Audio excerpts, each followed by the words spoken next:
Good morning. So today I'm going to look at royal finances and the extent to which Henry VII improved royal finances during his reign. So when Henry became king, there were a number of sources of royal income. So these were the way that he got rents from his crown lands, the profits from feudal dues and the exercise of the royal prerogative.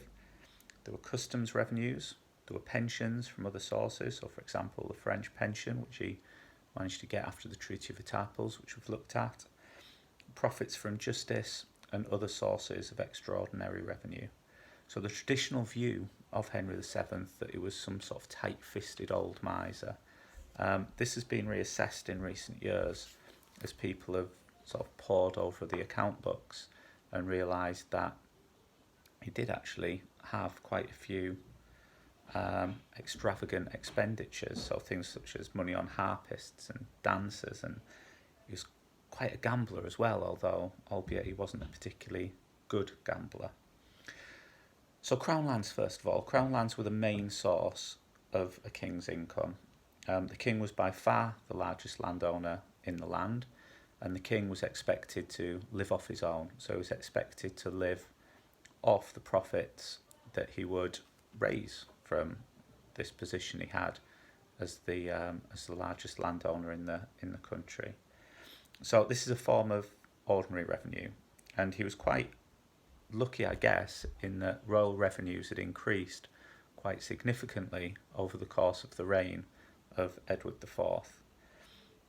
That said, at the start of his reign, because of the chaos which followed after the death of Edward IV, his income through royal estates, the king's income through royal estates, had dropped to about £12,000 per year. What Henry managed to do over the course of his reign was increase this to about £42,000 a year. And the main way that he did this was he reformed the way that income from lands was collected and the way that it was administered. So the previous system, and it's probably about 1492 that he does this, he basically adopts Edward IV's system for collecting and administrating. So rather than using what was the inefficient Court of Exchequer, which is what he did until roughly 1492, he instead used the chamber. So in other words, it went through the royal household rather than going through this ineffective and inefficient Court of Exchequer. And this is why we've got all of the account books which still bear Henry VII's signature.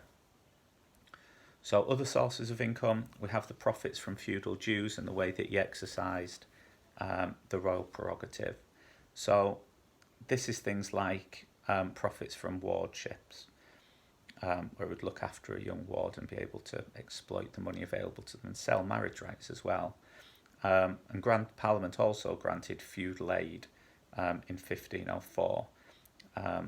This is their ability. The Crown could impose a tax on tenants by knighting the eldest son or marriage of an eldest daughter. So he was able to increase his incomes through this as well. And you've got a handout which you got in class, which I'd like you to look at in a short while, which details the amount of money he made from all of these. So there were other sources of revenue as well, and I'm just going to go through these quickly. So customs revenue. So Parliament granted Henry tonnage and poundage for life. This was done in his first Parliament in 1485. So this is money from trade, basically. And there was a small increase in the amount that Henry earned through this. It increased from about £34,000 a year to about £38,000 a year by the end of his reign. The second way were pensions. So the most famous of these is the pension that he receives off the French following 1492 and his French invasion of sorts, which was given to him at the Treaty of Etaples. So this gets him about £5,000 a year from the French. There are profits from justice. So this is the bonds and recognisances, which I'm sure you're getting fed up of by now. So between 1504 and 1507, he was promised about £200,000 from bonds. He never claimed all of this because it was dependent upon a member of the nobility doing something wrong, but there was still a huge potential source of income there for him. There was other forms of extraordinary revenue as well.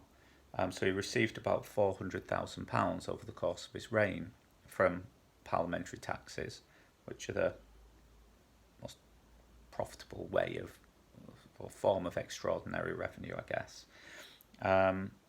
It came at a price. So 1489, the Yorkshire Rebellion was due to a parliamentary tax. 1497, the Cornish Rebellion was due to a parliamentary tax. And he was careful about raising money through a tax because he knew the problems that it could bring. So ultimately, when he died a very wealthy man. How much there actually was, we don't know, but Henry VIII was able to inherit a large amount of money, which he was able to use to go to war in France in the first few years of his reign. So it's estimated that there were plate and jewels worth about £300,000, £10,000 in cash, and Henry VII was ultimately he lent a lot of money to other European leaders over the course of his reign. One of the huge plus points of his reign was the fact that he did manage England so well financially. Okay.